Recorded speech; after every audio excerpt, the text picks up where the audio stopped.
What would you do if your HOA hit you with a $1 million fine on land your family owned before the neighborhood even existed? The morning it happened, I was fixing the old gate by my lake when their president marched up with a red envelope and a smile sharp enough to cut wire.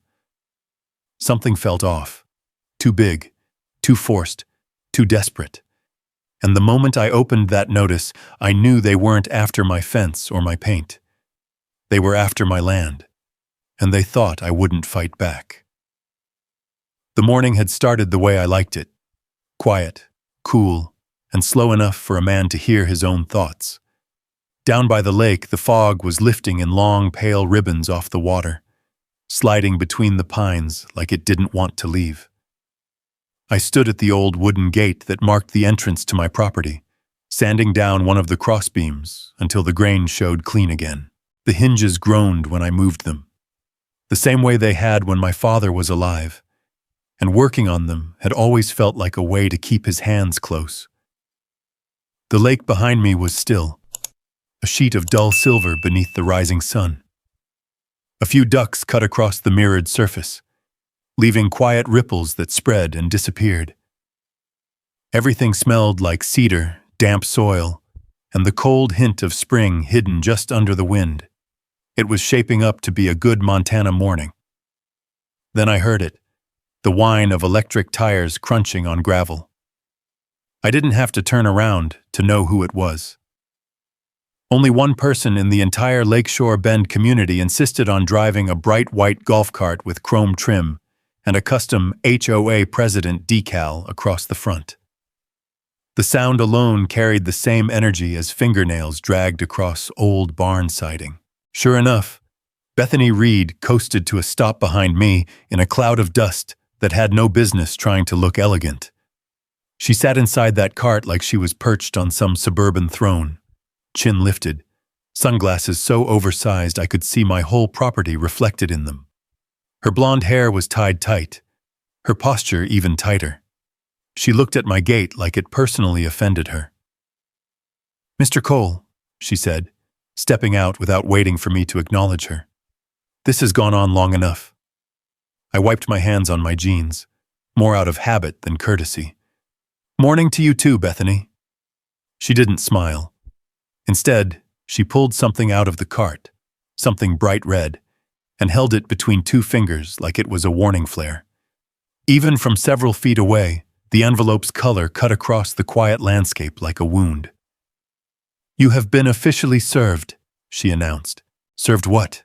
I asked, though the answer was already starting to tumble sickeningly through my stomach. Bethany strutted forward, her boots clicking against the small stone path as though she wanted every step to echo. She thrust the envelope toward me. The paper was thick, unnecessarily so, like whoever printed it wanted the weight to do half the threatening. I broke the seal while she watched, her arms crossed, her lips pressed into a victor's smirk.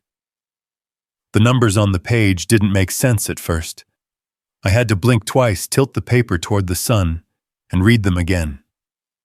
Nearly $1 million. A fine so large it looked fictional. A line-by-line breakdown claiming aesthetic violations, unauthorized structures, non-uniform shoreline maintenance, and half a dozen invented rules I had never once heard of in my life. My pulse thudded once in my neck. Hard.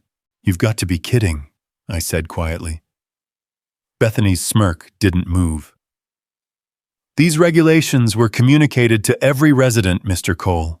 You've ignored them, and the board has unanimously agreed this level of noncompliance cannot continue." "Residents?" I repeated. "Bethany, I'm not a resident of your HOA. This is my lake, my land. My family built the first dock here before this place was even surveyed." She clicked her tongue. "Technicalities. What matters is that you live adjacent to a governed community.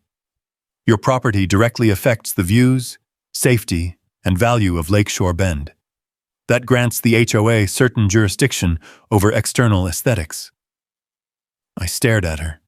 The breeze shifted, pushing the scent of pine across the space between us. Even nature seemed to pause, waiting to hear what kind of madness would come out of her mouth next. "You're telling me," I said, working hard to keep my voice calm, "that you fined a man nearly $1 million because you don't like how his land looks from houses he doesn't live in." "It's more complicated than that." Bethany lifted her chin. 3 days, Mr. Cole. 72 hours to pay the balance in full or vacate. After that, we move to enforcement procedures. The world didn't tilt. It didn't spin. It simply went very, very quiet. I folded the notice carefully, even though my hands wanted to tear it straight down the middle. "This is ridiculous. You know that, right?" She stepped back toward her golf cart. "Ridiculous would be letting you drag down property values any longer. Consider this an opportunity to correct your issues." She climbed in, turned the wheel, and sped off, leaving me standing in the dust her little luxury machine kicked up. I watched her vanish between the trees, swallowed by the winding neighborhood road she believed gave her authority. The lake stayed still. The ducks kept gliding. But something inside me tightened like a wire pulled too far. I looked down at the red envelope. It felt hotter than the sun. $1 million. For weeds? For an old gate? For a dock that had been here longer than any of those stucco houses choking the hillside? No. No, this wasn't about weeds or gates. This wasn't about aesthetics. This was something else, something bigger, uglier, and aimed directly at me.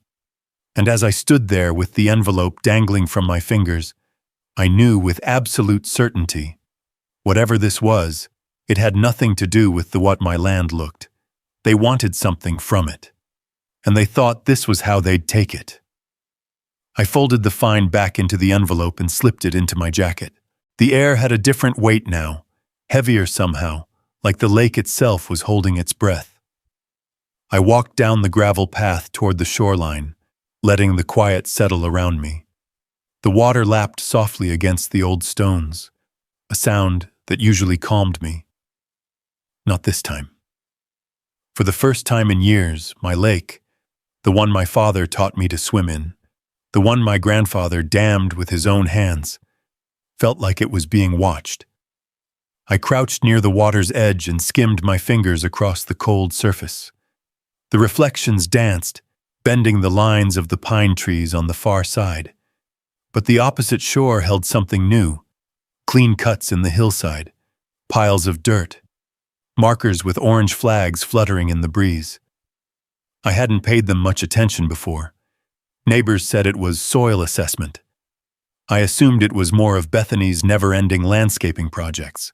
But now it clicked into place with a clean, unpleasant snap. The HOA wasn't just tidying up the neighborhood. They were preparing something. A truck door slammed in the distance. I turned and saw Jim Latham, one of the quieter neighbors, walking toward me, arms shoved deep in his jacket pockets. Jim wasn't the talkative type. If he came to say something, it mattered. "You got one too, huh?" he asked, stopping a few feet away. "One what?"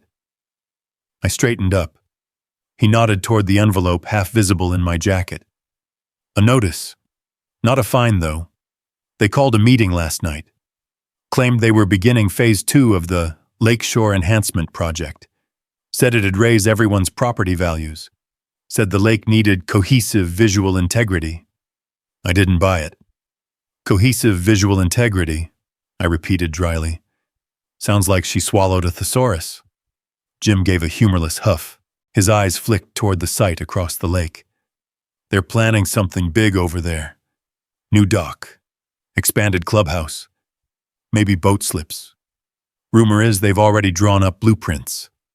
But there's one problem." He paused, expression tightening. "They're boxed in. They need more shoreline." I felt my jaw tighten. "Mine." He nodded once. "Yours."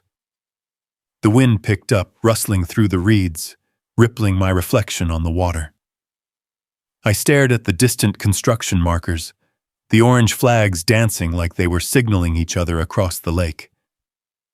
Jim, I said slowly, did Bethany mention anything about expanding the HOA boundary?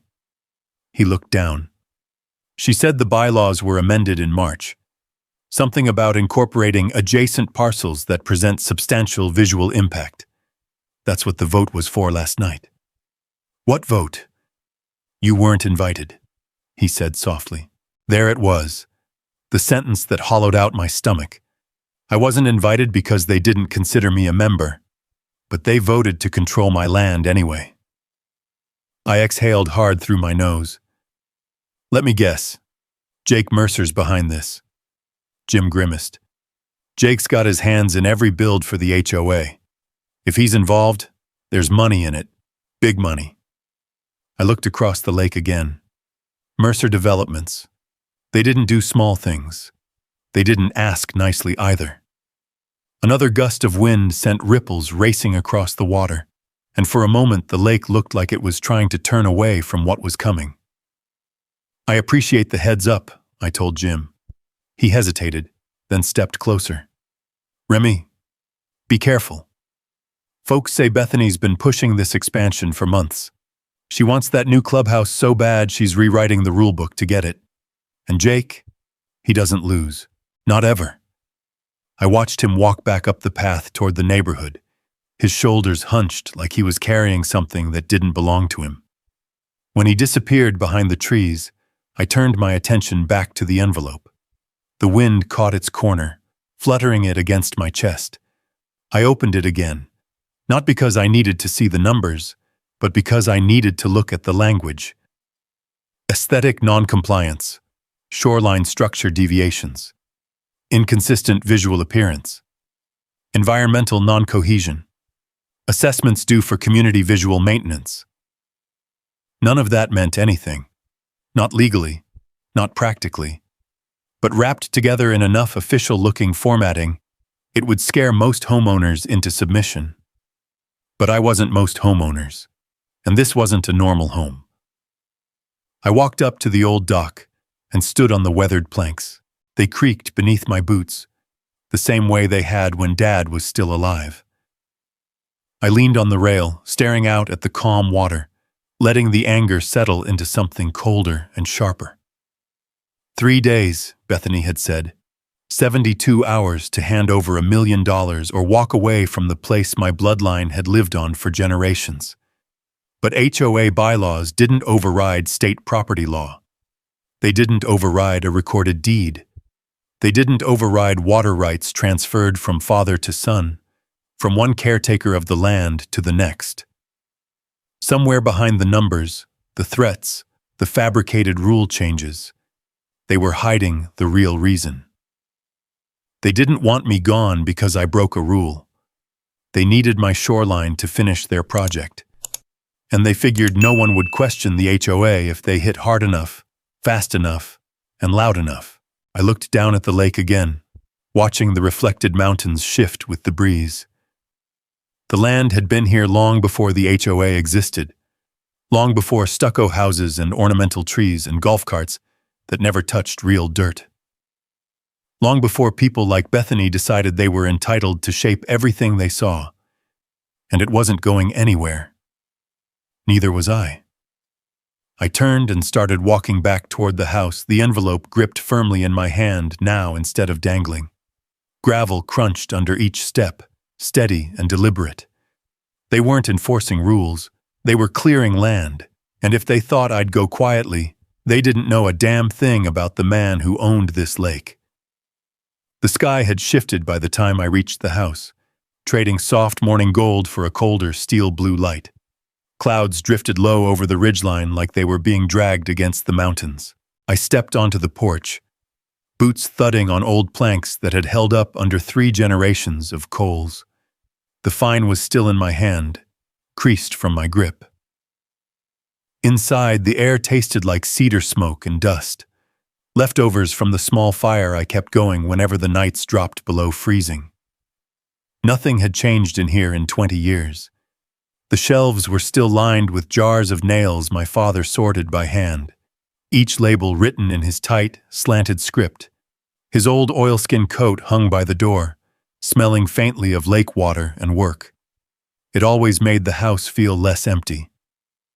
I dropped the envelope on the kitchen table and stared at it for a long moment.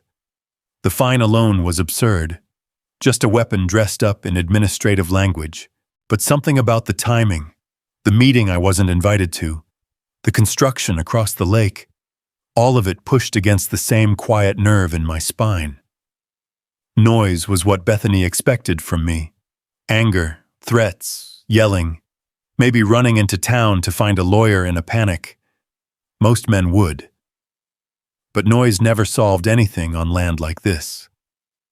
Out here, silence did the heavy lifting. Silence made room for thinking. So that's what I did. I grabbed my keys from the hook and stepped back outside, locking the door behind me. The wind had picked up even more, blowing across the lake with a hollow whistle. A lone heron lifted off from the reeds and circled once before drifting toward the deeper cove. It felt like the land was trying to say something, trying to warn me. My truck, an old F-250 with faded blue paint and a history longer than most marriages in Lakeshore Bend, started on the second try. The engine rumbled like a tired bull, but settled into its familiar hum. I steered it along the dirt path that followed the shoreline, the tires kicking up dust that swirled in the headlights despite the daylight. I drove slowly, watching the lake between the trees. Every bend, every rock, every stump, I knew them all. Dad made me learn every inch of shoreline before he taught me how to drive, as if knowing the land was part of earning the right to use it. The lake remembers who listens, he used to say. A strange thing to teach a kid, but somehow it stuck. I pulled up near the old spillway, just below the small earthen dam my grandfather reinforced in the 60s. I got out, walked to the concrete edge, and looked down at the water trickling through the outflow pipe. Clear, cold, steady. The lake was alive in its own way, and it was telling the truth even when people didn't. I took out a small level from my pocket, a habit inherited from too many years working land surveys and flood projects around the region. The water line on the stones matched the old elevation markers carved decades earlier. No change. The shoreline, the contour, still the same. So why did the HOA's new maps show my land cutting in like a perfect straight-edged rectangle instead of following the natural curve? Someone had drawn new lines. Not sloppy, I muttered, crouching for a closer look. Intentional. I climbed back into the truck and drove farther along the lakeside, stopping again where the trees thinned and the HOA's new markers were visible straight across the water. Orange flags, metal stakes, survey tape. It all waved in the shifting wind like a warning banner. Except the warning wasn't meant for them. It was meant for me. I took a deep, measured breath, then turned off the truck and just sat there. The quiet pressed in, thick enough that it felt like even the pines were waiting to hear what I'd decide. Noise would have been easier. Anger would have been easier. But silence was what the situation demanded. I went back home, stepping into the workshop behind the house. It smelled like linseed oil, sawdust, and old secrets. Wooden beams crisscrossed above me, blackened with age but strong. Tools hung neatly along the wall, chisels, wedges, a handful of rusted but reliable handplanes. I flicked on a single lamp. The bulb hummed, spilling warm yellow light across the workbench. Beneath it lay the old storage trunk my father kept locked, except for times when land or weather forced him to unlock it. I knew the combination by heart. My hands moved automatically, as if muscle memory belonged more to my lineage than to me. Inside, yellowed papers were stacked, each bundle wrapped with twine. Old titles, boundary surveys, water rights documents, letters exchanged between my grandfather and county clerks dating back to the early 1900s. Every major decision for this land was in this trunk. I pulled out the maps and spread them across the table. The edges curled from age, the ink faded but readable. The shoreline was drawn not as a perfect shape, but a jagged, living thing, curved with the hills, ducking in where boulders forced it, widening near the cove. Not a straight line anywhere. I compared those contours to the new HOA annexation map, downloaded from their website a few months earlier, the one they tucked inside their glossy community newsletter. The contrast hit like a gut punch. The HOA map showed the shoreline trimmed back, simplified, straightened, and most importantly, the boundary of my parcel looked shorter on their version than on every single original survey. They had redrawn the lake to fit their project. Not legally, not accurately, but conveniently. I sat back in the chair, the wood creaking under my weight. My chest felt tight, but not with fear, with clarity. They were setting the stage. If they could convince the board, or the homeowners, or the county that the shore belonged to them, or even enough of it, then my land became the obstacle. The problem to remove. The unsightly edge that didn't match the community aesthetic. The $1 million fine wasn't a warning. It was the opening move. I rubbed a thumb over one of the old survey seals, the embossed paper soft beneath the pressure. A date from the 40s caught the light. Recorded, certified, legal. Proof. The kind of proof that didn't lose to noise, intimidation, or glossy brochures. As the realization settled deep into my bones, the wind outside picked up, rattling the windows. A low, steady whistle blew through the gap beneath the door, like the lake itself was breathing a cold truth into the room. I closed the trunk quietly, slid the papers onto the workbench, and turned off the lamp. Silence. That was the right weapon. So for the next day, I said nothing. Not to Bethany, not to the neighbors, not to the HOA office that left 2 voicemails demanding urgent compliance. I fixed a loose board on the porch. I oiled the hinges on the barn door. I patched a broken section of fence. Let them think I was rattled. Let them think they'd cornered me. Because silence from a man who knows his land is never surrender. It's preparation. And I had just found something on that old map that made me stop cold. Something that didn't match. Something that might be the beginning of a very different fight. A fight they weren't ready for. The house felt too small to hold what I had just realized, so I stepped back outside, letting the late afternoon wind push against me. The air had shifted again, thicker now, like weather was rolling in from the western ridge. A storm wasn't due for days, but the clouds told a different story. Dark, low, pressing down on the treetops. I walked across the yard, boots sinking slightly into the soft earth, and headed toward the lake with the folded survey map clenched in my hand. Every step felt weighted. The breeze carried the sharp scent of sap and wet stone, mixing with something older, something like the memory of rain before it falls. I stopped at the shoreline where the land curved in a lazy, natural crescent.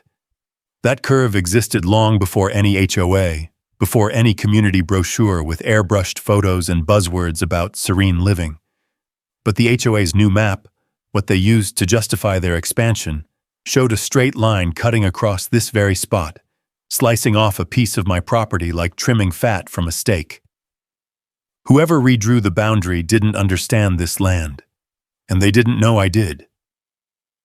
I crouched, running my hand across the damp stones at the lake's edge. Algae clung to the lower ones, exactly where generations of water lines had sat. The groove carved into a larger boulder, my grandfather's mark from 1954, aligned perfectly with the old map. Every sign whispered the same truth. The HOA's new annexed boundary was fiction, and fiction didn't hold up in court. A gust of wind whipped the edge of the map out of my hand.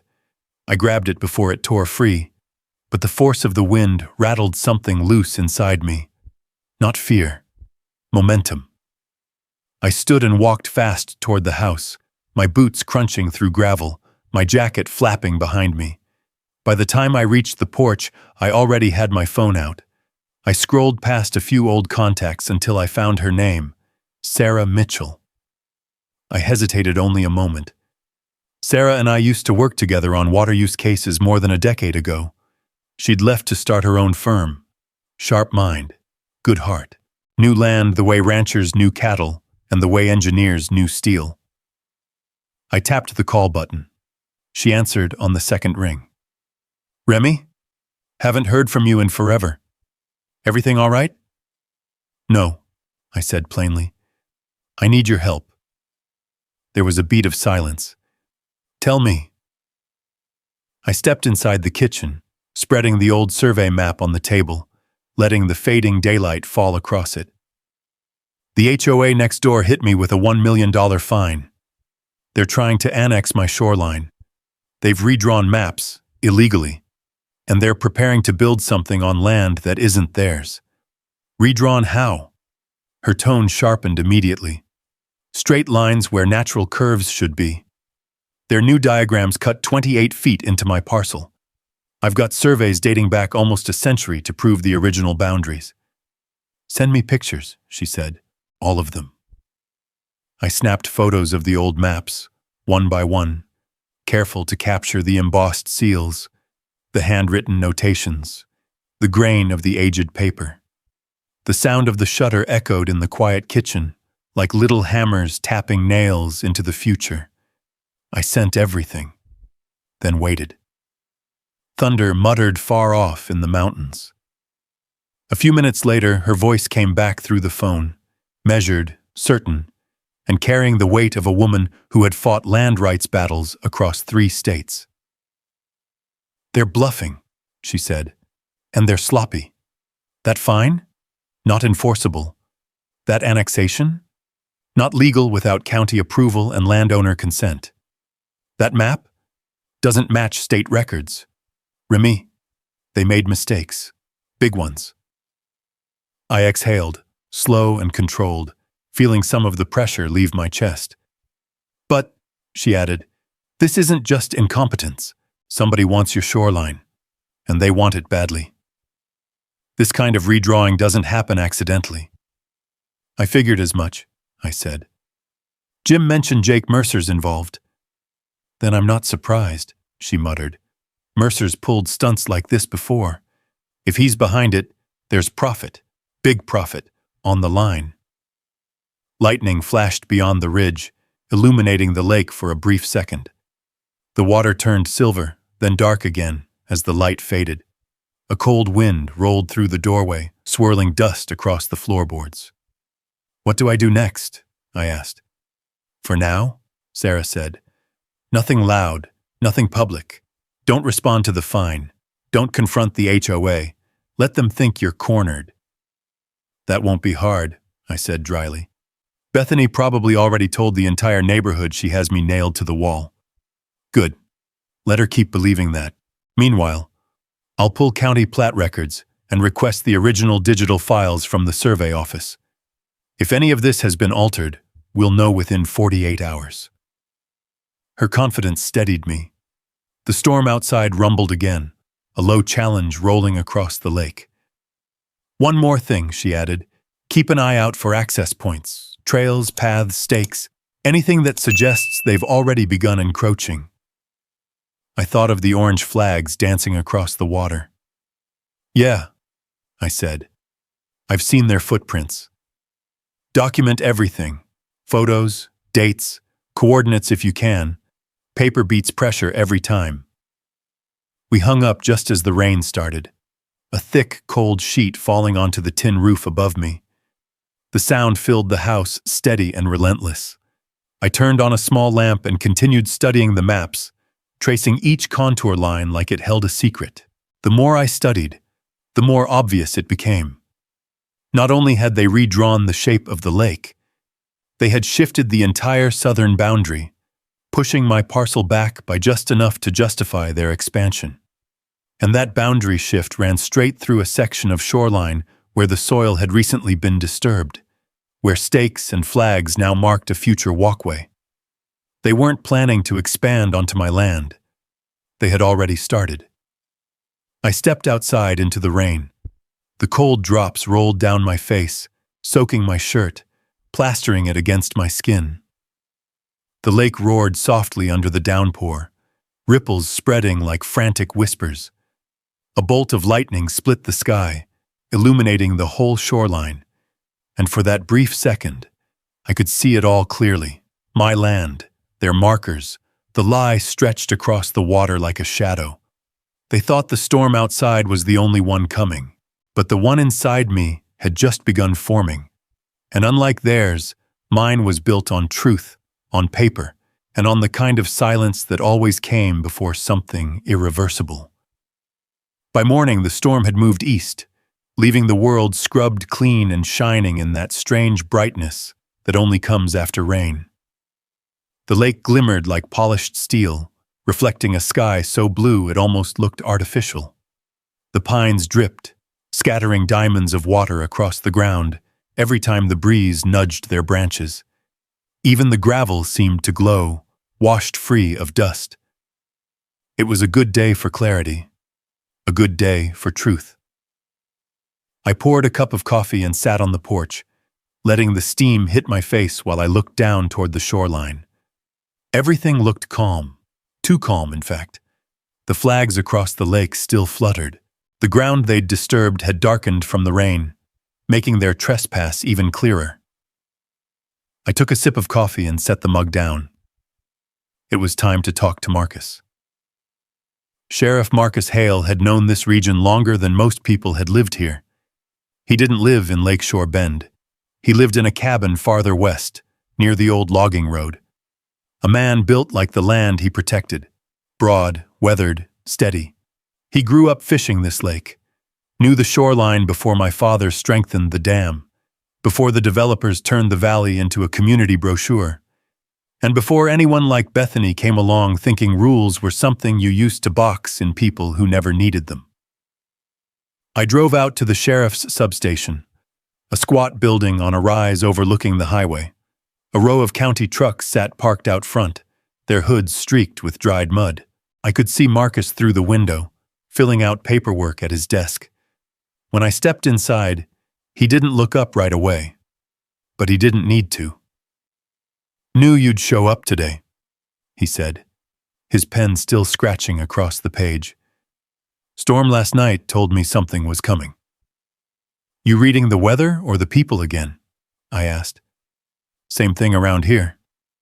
He set his pen down and finally met my eyes. "What did they do?" I pulled the envelope from my jacket and set it on his desk. He opened it, scanned the first page, and let out a long breath through his nose. "$1 million? For weeds and shoreline non-uniformity?" He shook his head. "That's not enforcement. That's intimidation with a blazer on." "You're not wrong," I said. "It's part of something bigger." His eyes narrowed. "Tell me." I unfolded the old survey map I'd brought with me and set it beside the fine. Then I pulled up photos on my phone, pictures of the lake, the shoreline, the stakes, the orange flags. Marcus leaned forward, elbows on the desk, studying everything with the kind of focus that made his badge look heavier. "They moved the boundary," he murmured, tapping one corner of the HOA's map. "Shifted it 5, maybe 6 yards into your side. Enough to justify walkway access." He looked at me. "Enough to justify building something." "They already started," I said quietly. "Those stakes show where they want their new shoreline path." Marcus sat back slowly, eyes darkening like clouds reforming over the mountains. He rubbed the side of his jaw, a habit he had whenever something wasn't sitting right. "Remy, I patrolled this lake before half those houses existed.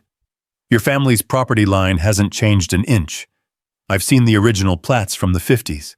I remember when your father rebuilt the dam, and I sure as hell remember the county signing off on your grandfather's shoreline rights." "I know," I said, "but they don't care."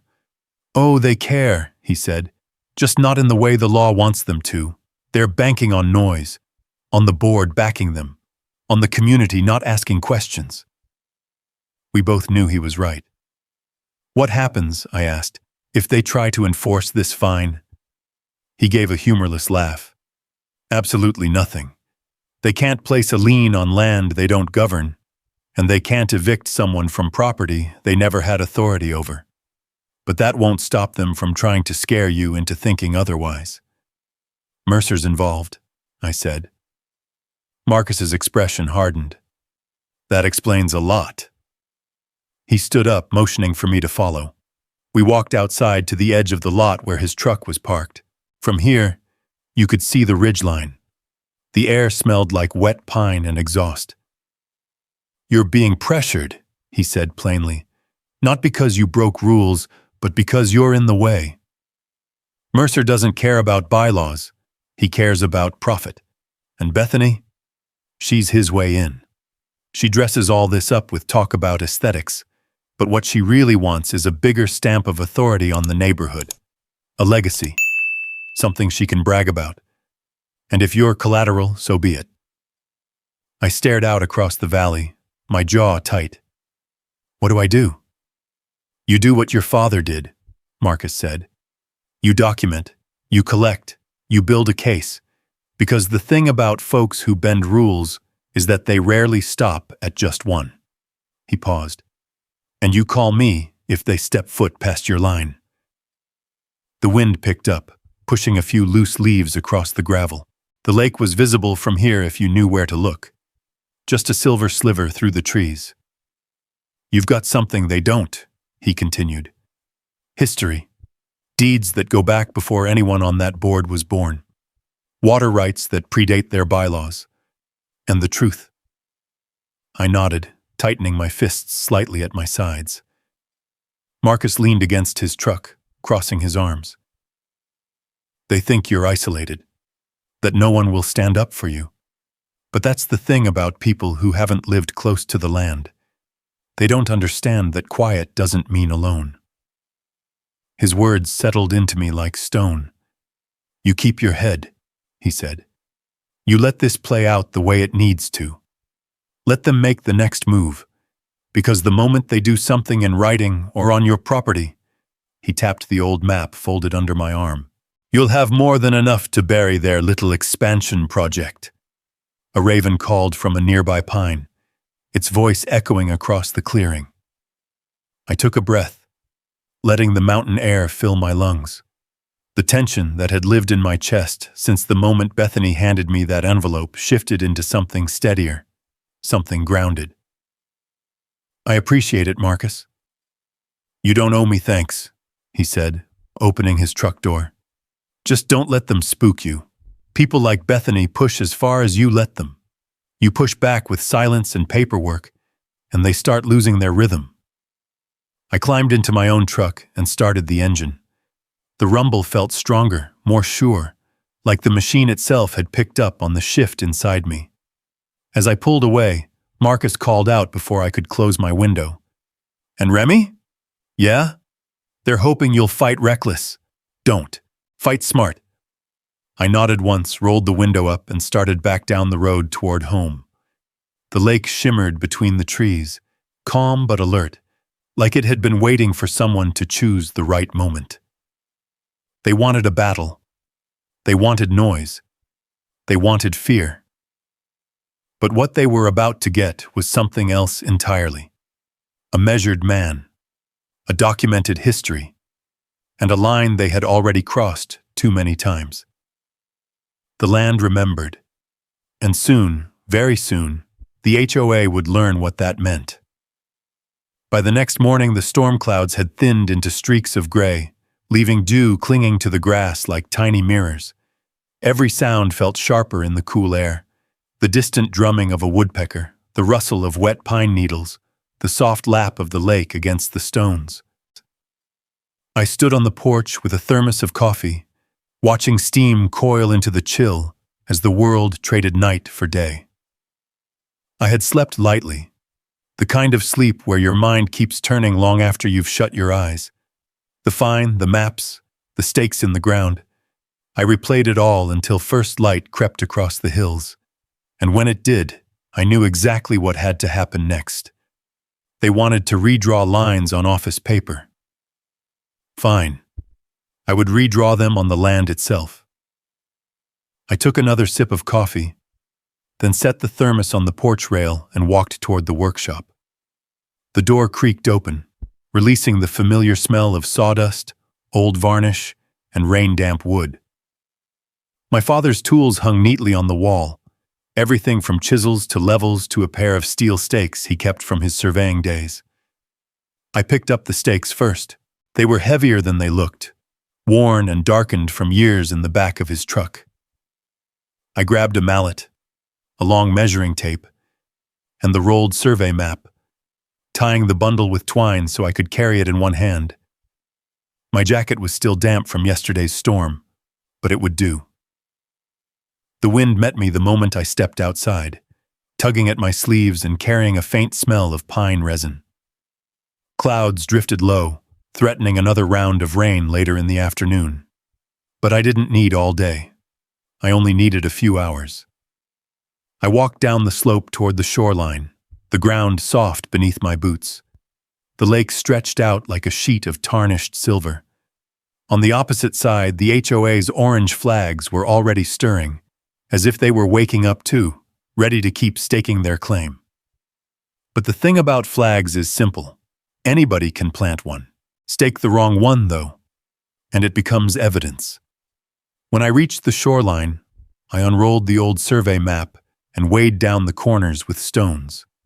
The ink had faded in places, but the boundary line was still clear.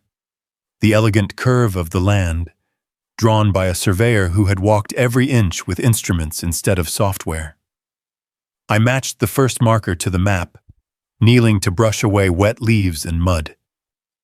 The earth here was dark with moisture, cool under my fingertips. I drove the first steel stake into the ground with a sharp, ringing thud. The sound echoed across the lake like a warning bell. One down. The next marker sat farther along the shoreline, near a cluster of boulders that had stood unmoved for decades.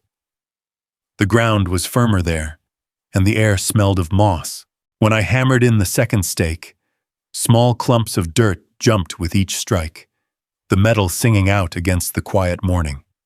The third stake took longer. It was near a patch of soil that had clearly been disturbed, looser, lighter, too smooth around the edges. I crouched, brushing aside a thin layer of leaves. Footprints, multiple sets. Fresh. They had been here, maybe hours before. The hairs on the back of my neck lifted with the cold. I didn't erase the tracks. I didn't cover them. I just set the third stake exactly where the survey map placed the boundary, hammered it down, and stepped back. The red of the metal gleamed in the gray light. 3 stakes. 3 pieces of physical truth. I rolled up the map and stood there for a long moment, letting the lake's silence settle over me. The breeze picked up again, and the surface of the water rippled outward, soft circles breaking against the stones. Behind me, the crunch of tires on gravel interrupted the quiet. I turned. A black SUV with HOA decals slid into view at the top of the hill, stopping beside the old pine stump. 2 people stepped out. One board member I recognized, and one I didn't. They both wore light jackets and carried clipboards with the kind of stiff posture only people who avoided real work seemed to have.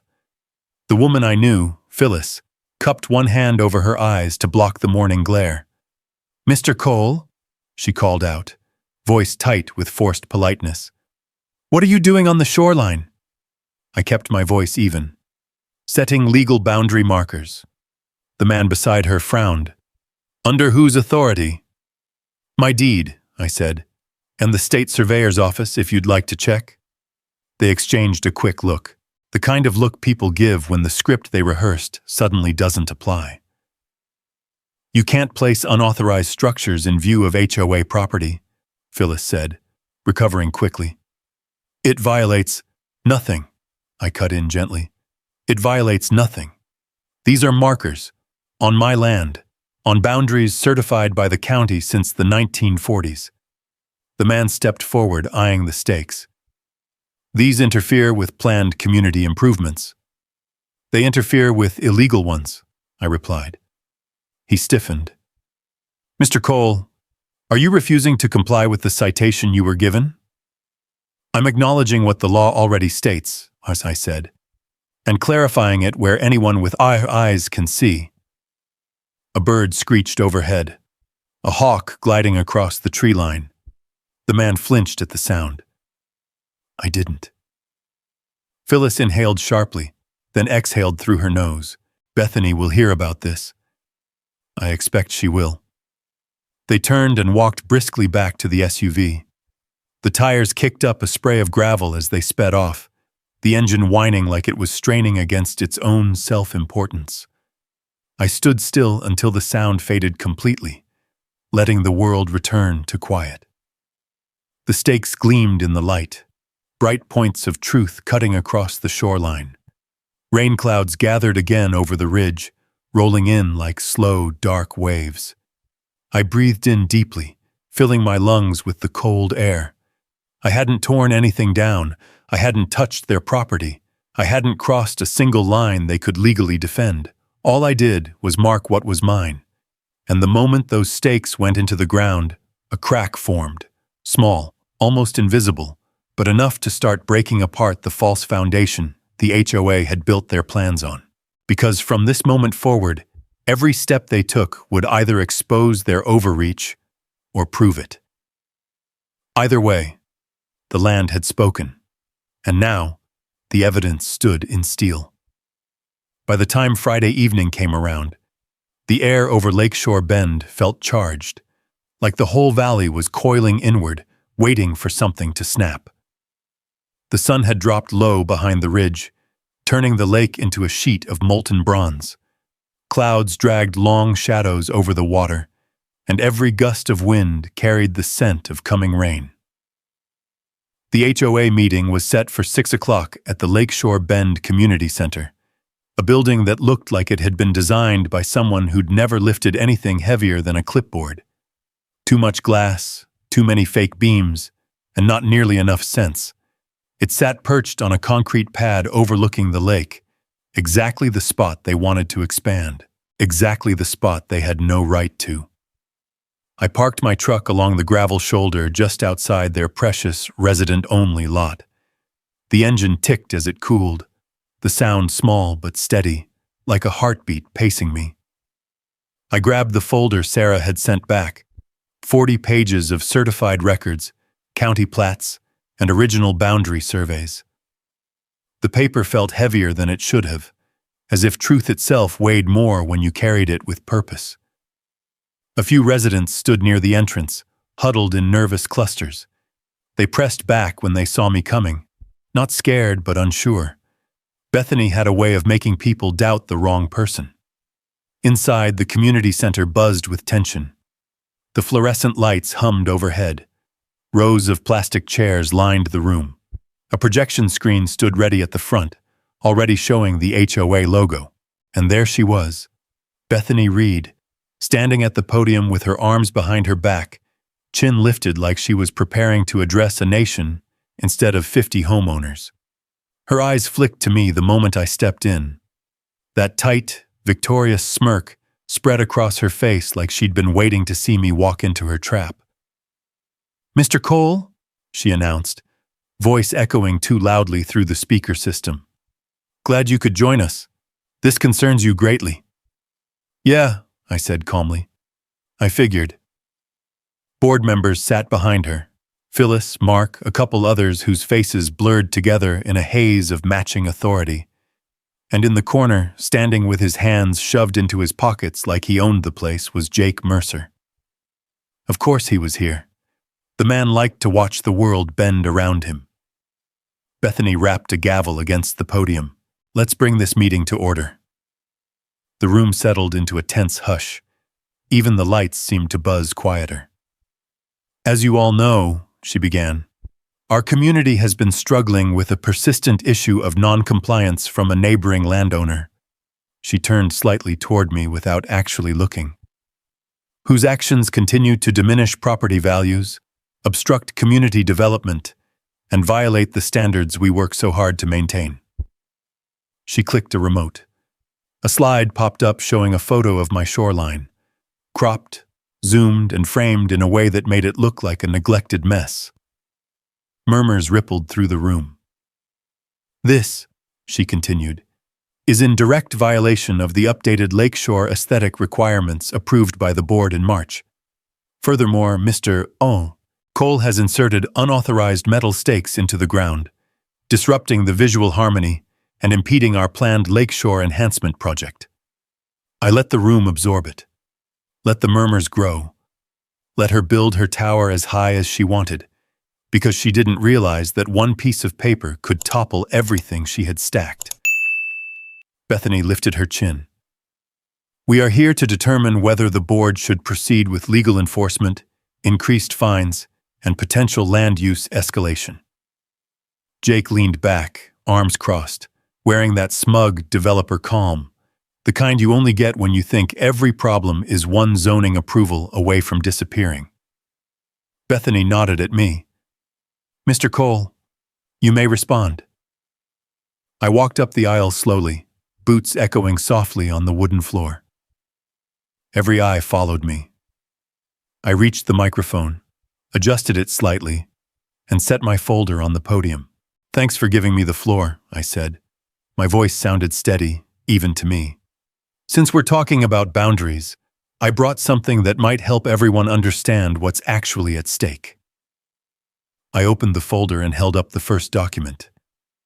This is the original 1946 state-certified survey of my property.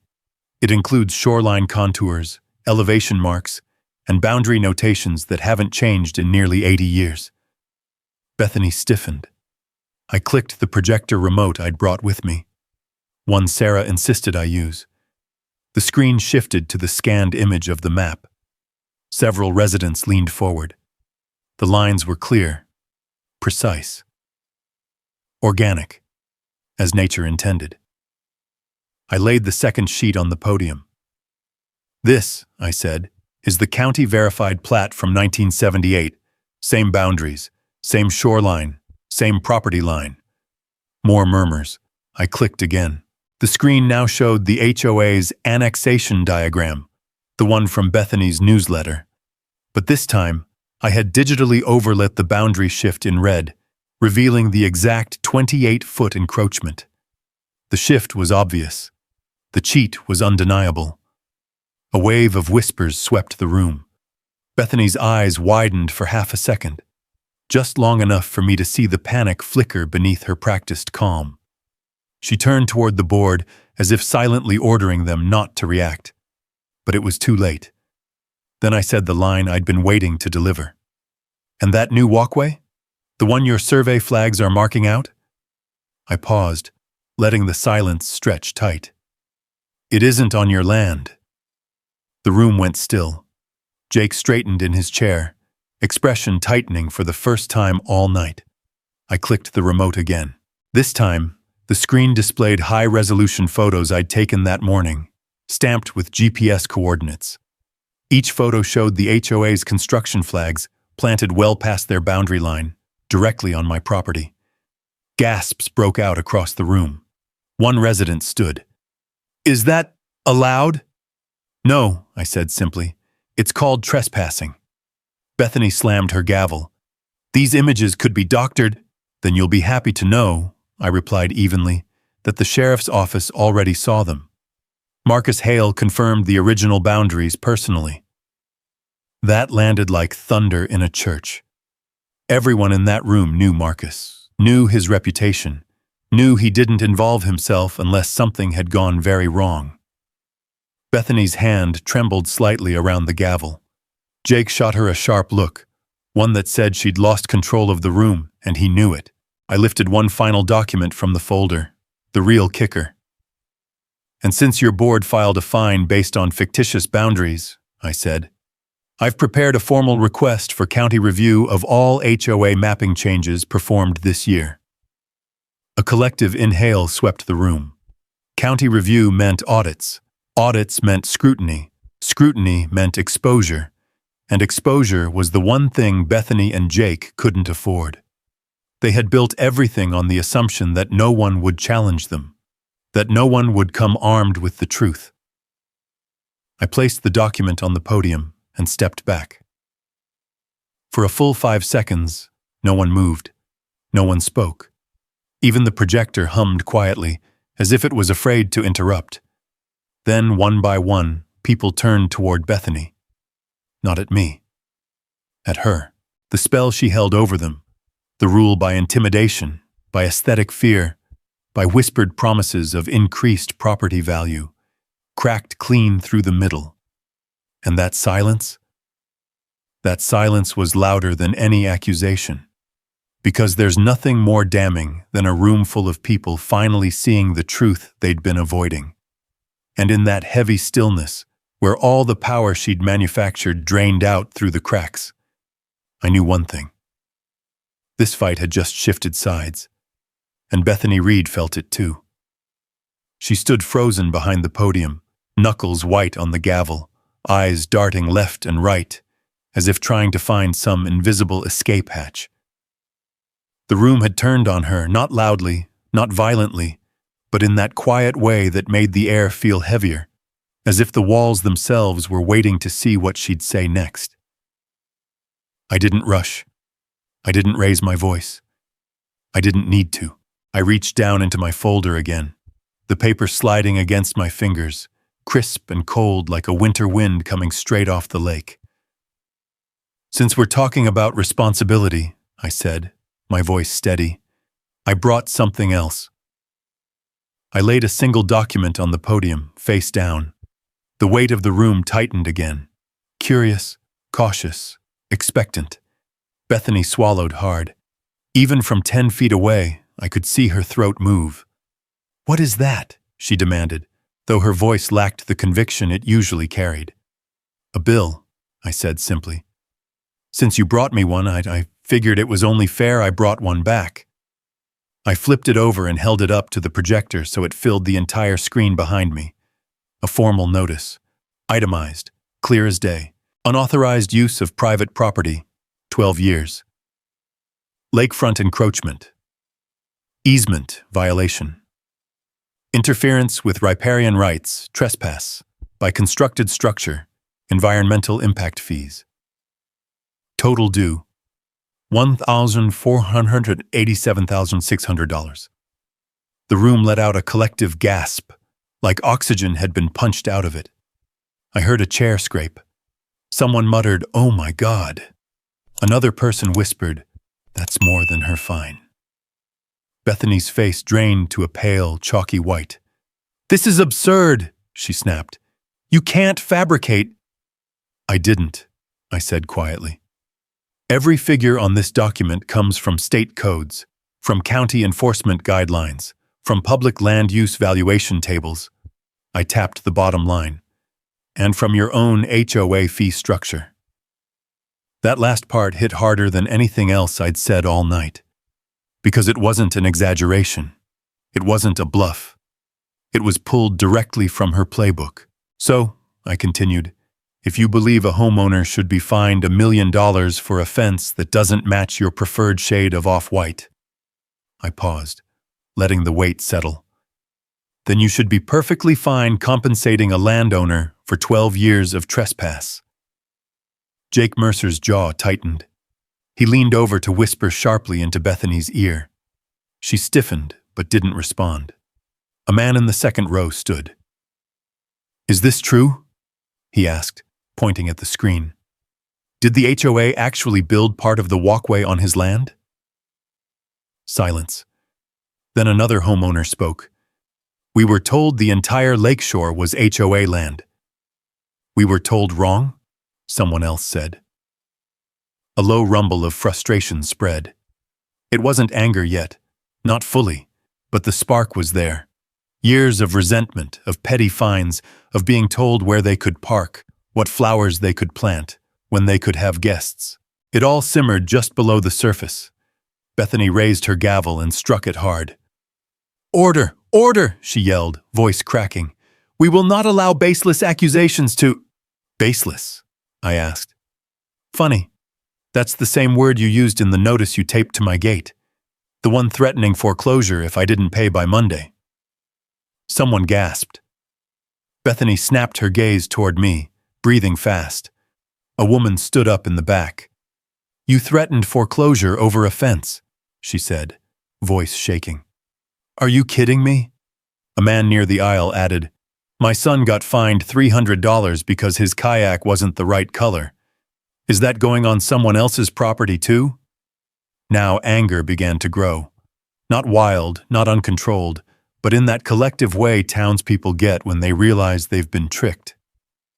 Bethany tried again. "This is all a misunderstanding." "No," I said calmly. "This is a pattern." Then I tapped the screen with the document still projected. "And I haven't even added interest." Gasps again. A few homeowners murmured, "Interest on what?" "This is crazy." "She's done." Jake stood suddenly, the metal chair scraping harshly against the tile.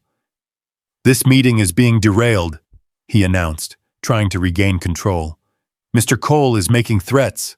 "No," I said, turning toward him. "I'm making an invoice." I let my words land, then added, "You know, the same thing your partner filed against me." Jake flinched.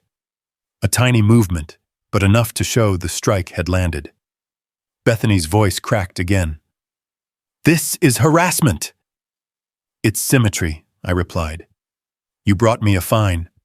I brought you a bill. The difference is, mine is rooted in real boundaries, real land use and real ownership." The projector hummed behind me, illuminating the numbers on the screen like a courtroom revelation. I stepped aside and let the homeowners look at it without obstruction. The longer they stared, the louder the room grew. One woman stood. "Are we liable for that?" Bethany's head snapped toward her. "No, of course not!" A man near the front spoke angrily. "Then who is?" Silence. Long, cold, telling silence. I closed the folder slowly, letting the sound of paper on paper cut through the tension. "I'm not here to ruin anyone," I said, voice softer now but firmer than ever. "I'm not here to tear down your clubhouse or shut down your community, but I won't be bullied off land my family has cared for since before this HOA existed, before this development existed, before some of you even moved to this state." I took a breath. You all know what right looks like, and you know what wrong feels like. Behind me, the number still glowed across the wall, red text on white paper, a mirror image of the envelope Bethany had slammed into my hand earlier that week. "But I'll tell you this," I said finally, lifting my eyes to the room. "If someone tries to take my land with bad paperwork, I'll answer with good paperwork. If someone tries to find me out of my home, I'll invoice them out of their lies." I stepped away from the podium. "And if someone plans to use my shoreline for their expansion project," I looked at Jake, straight on, "they'll pay for every inch of it." The room erupted, not in chaos, not in shouting, but in a collective awareness that the narrative had changed. The victim was no longer me, and the villain was no longer hidden. For the first time all night, Bethany Reed no longer looked angry. She looked scared. I picked up my folder, nodded once to the homeowners nearest me, and walked back down the aisle as the board scrambled to regain control. Behind me, the projector shut off with a click, plunging the room into a dim, unsettled quiet. But the number I'd put on that screen lingered in their minds, and it would follow the HOA into every conversation, every email, every board meeting from this moment on. Because the fine they'd tried to use against me had just come back with interest. By the time I stepped out of the community center, the sky had shifted into that deep Wyoming twilight, purple clouds hanging low over the lake, the water as still as glass. A thin breeze rippled through the pines, brushing their needles together with a whispering sound like nature shaking its head at the foolishness of man. I stood there for a long moment, letting the cool air wash off the heat of the meeting. The door behind me swung open occasionally as homeowners filtered out, voices tense, whispers sharp, questions pressing. No one stopped me. No one needed to. They knew enough now to start asking the right questions on their own. I walked toward my truck, gravel crunching beneath my boots.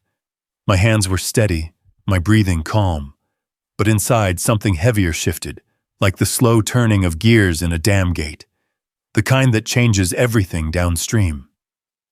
Before I could open the truck door, I heard tires on asphalt, not hurried, not frantic, controlled, purposeful. A white county SUV pulled into the lot, headlights washing across the community center's facade. The moment the engine shut off, the night felt heavier, like the land itself took a breath and waited. Sheriff Marcus Hale stepped out, 6'3", broad-shouldered, gray at the temples, and wearing the same expression he used when someone lied to him on a fishing dock.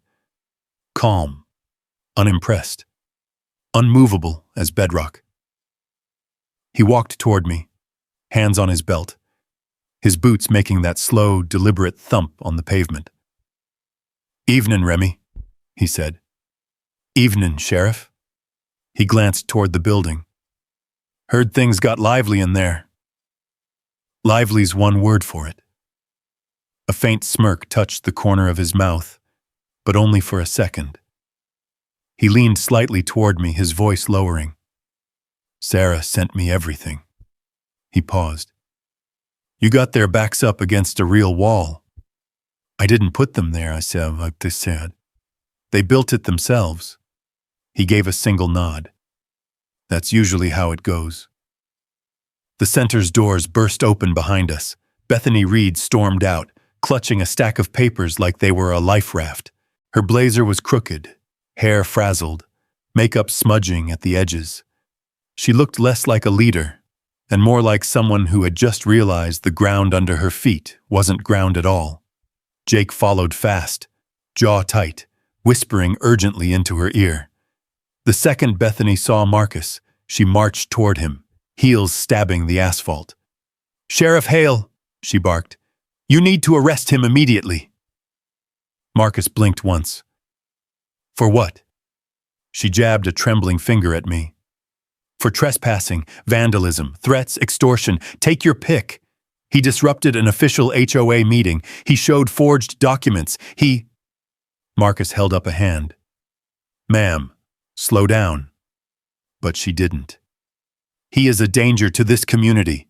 He is interfering with HOA operations. He's provoking residents. He is—" "Bethany," I said calmly, "your walkway stakes are on my land." That shut her up for a moment. Not long, but enough to crack her rhythm. "Your land?" she repeated, voice rising. "Sheriff, this man is delusional. The HOA surveyed that shoreline. It's ours. Our legal team confirmed it. Our bylaws cover the entire lakefront. He doesn't get to just show up with his own homemade map." "Not homemade," Marcus said, voice firm but flat. "County recorded. State original." He shifted his weight. "And the office verified the coordinates this afternoon." Bethany froze. Jake's expression collapsed inward, the way a structure does when its support beams rot from the inside. "No," Bethany whispered. No, that's not possible." Marcus took a deep breath and reached into his jacket. "Ma'am," he said, pulling out a folded document, "I'm here on order from the county judge." Bethany took a half step back. "This," Marcus continued, unfolding the paper, "is a temporary injunction, effective immediately. All HOA activity on the disputed land is suspended until the court makes a final ruling." Her mouth fell open. "Suspended? You can't suspend an HOA. That land is ours." Marcus didn't raise his voice. He didn't need to. Not according to the boundary evidence, and not according to state riparian rights. The wind gusted then, pushing a cold wave across the lake. The flagpole rattled. Nearby porch lights flickered on across houses one by one, as if the whole neighborhood was waking up. Bethany pointed at me again, desperate. "This is orchestrated. He planned this." "Ma'am," Marcus said, "please take your hand down." She didn't. So he took a slow, steady step toward her, enough to make her arm fall. Jake finally spoke. "Sheriff, this is an overreach. You can't shut down an HOA over a boundary disagreement." Marcus exhaled, long and tired. "You're right," he said. "I can't." Then he tilted his head. "But the district judge can, and did." Jake's face drained of color. "And," Marcus added, "the county attorney opened a review into the HOA's amended bylaws." He paused. "Specifically the ones you passed without community vote." A wave of murmuring rose from the homeowners gathered at the edges of the lot. People who had stepped out after overhearing Bethany shouting. "What review?" someone called out. "What bylaws?" another demanded. Bethany's voice cracked. "Everyone, please go home. This is just a misunderstanding." "It is not," Marcus cut in. "And until the investigation is complete, you are ordered to cease enforcement of all fines related to the lakeshore." His eyes hardened, including Mr. Cole's. Bethany stared at him like he'd just ripped the floor out from under her. The wind stilled. The lake fell silent. Even the distant hum of the highway faded. Then Marcus folded the injunction, tucked it back into his jacket, and turned to me. "You did the right thing bringing this forward," he said. "Let the system handle the rest." I nodded. "That's the plan." He tipped his hat, then walked back to his SUV, boots steady against the gravel. When he pulled away, the headlights swept across the community center, casting long shadows behind Bethany and Jake, silhouettes of two people who had just realized they were no longer holding the reins. Residents gathered closer, whispering, questioning, unsure who to believe now that the sheriff had spoken. Bethany tried to shout something, to reclaim control, but her voice cracked halfway through, and the words scattered like dust in the wind. Jake pulled her by the elbow, urging her toward the parking lot, but she resisted long enough to turn and glare at me. "This isn't over," she hissed. I looked at her calmly. "You're right," I said. "It isn't." Because now the law was watching, and the land had finally chosen a side, one that wasn't hers, one that had always been mine. By the time dawn broke the next morning, the lake looked untouched, like nothing had happened, like no injunction had been served, like no $1 million threat had been thrown across my gate. But the silence was different, not the kind born from fear or pressure, the kind that comes after a storm has spent itself, the kind that finally lets a man breathe.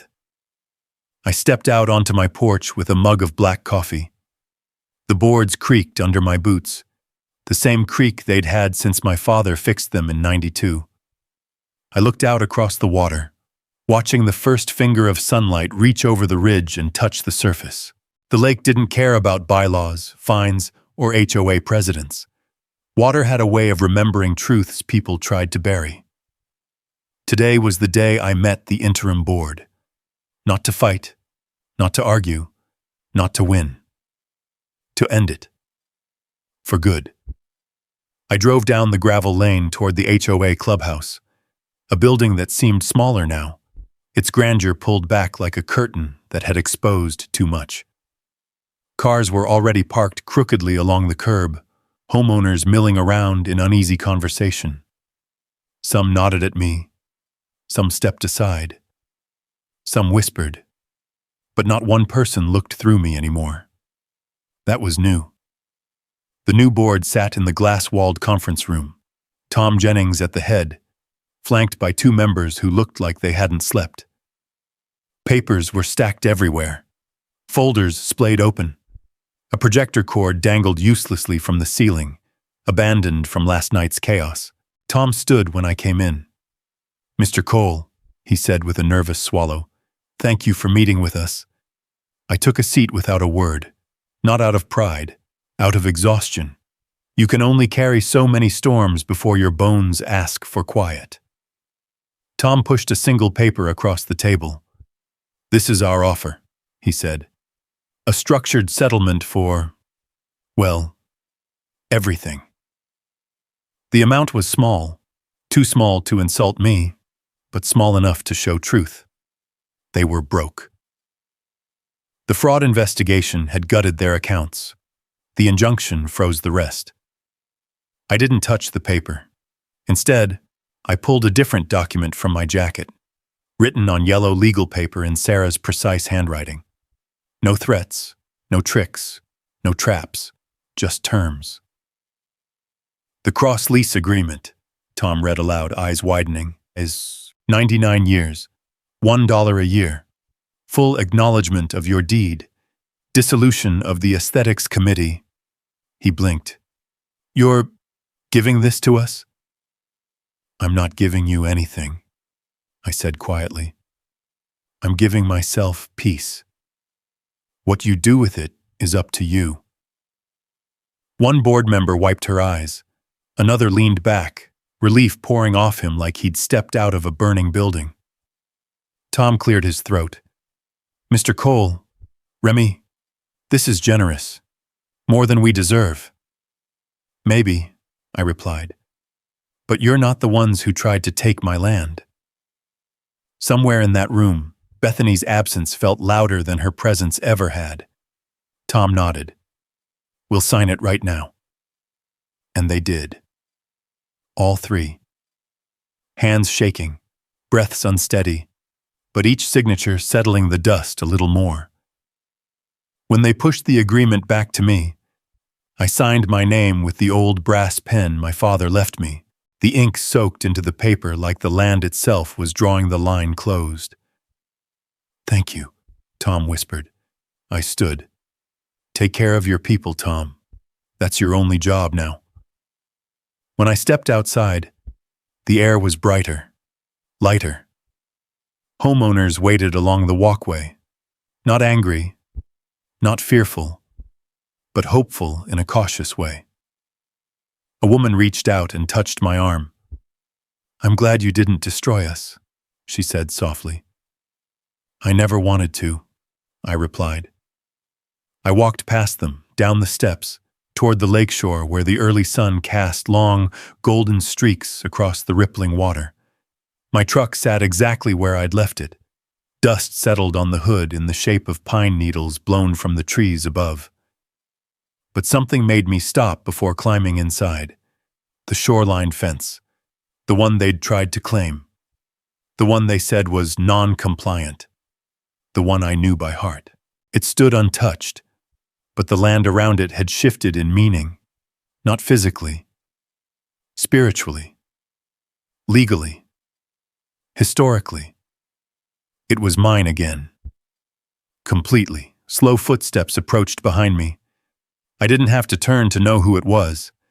Sarah had a way of walking that never broke the peace around her. Congratulations, she said, stopping beside me. Most people would have taken their money and run. I don't need money, I said. No, she agreed. You need quiet. She reached into her bag and handed me a cardboard envelope. I opened it gently. Inside was the voided fine. The same red envelope Bethany had slammed into my hand days ago. But now it had a county stamp across the front.